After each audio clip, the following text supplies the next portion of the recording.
গাজার উত্তরের সীমান্তে নেট জারিম করিডর খুলে দেওয়ার পর দ্বিতীয় দিনেও উপচে পড়া ভিড় দেখা যায় ফিলিস্তিনিদের। থাকার জন্য বাসস্থান না থাকলেও নিজেদের প্রিয় ভিটেটুকুতে ফিরে যাওয়ার আনন্দ ফুটে উঠেছে চোখে মুখে। গাজার কর্তৃপক্ষ জানায় সোমবার থেকে এ পর্যন্ত ৩ লাখেরও বেশি বাসিন্দা প্রবেশ করেছে উত্তরাঞ্চলে। এখন প্রশাসনের সবথেকে বড় চ্যালেঞ্জ প্রত্যাবর্তিত ফিলিস্তিনিদের মৌলিক চাহিদা পূরণ।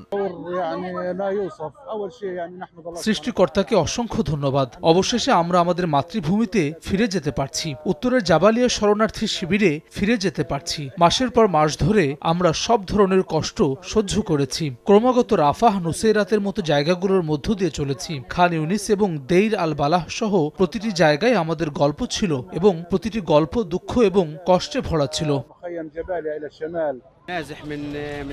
আমি আগে উত্তর থেকে দক্ষিণে পালিয়ে গিয়েছিলাম, এখন দক্ষিণ থেকে উত্তরে ফিরে আবার পালানোর মতোই মনে হচ্ছে। আমার বাড়ি ধ্বংস হয়ে গেছে, আত্মীয়দের বাড়িও পুরোপুরি ধ্বংস হয়ে গেছে। আমি একটি তাঁবু নিয়ে এসেছি দক্ষিণ থেকে উত্তরে আশ্রয় নেওয়ার জন্য, অন্য কোনো জায়গায় নেই। তাই আমি রাস্তার পাশে তাঁবু স্থাপন করি।